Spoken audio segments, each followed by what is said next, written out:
Alright, not sure what's going on here, but this is my driveway.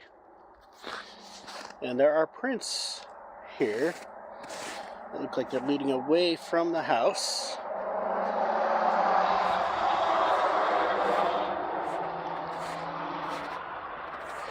Don't see any up on this area.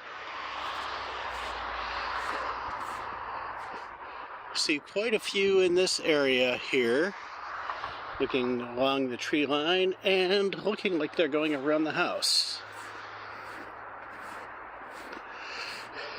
Oh, quite a few prints around here. So this may be issues with the neighbor's dog. It looks like the right side of my yard here has not been affected.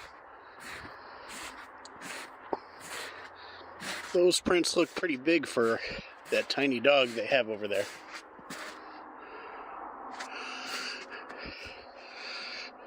Backyard looks mostly untouched, but it's weird.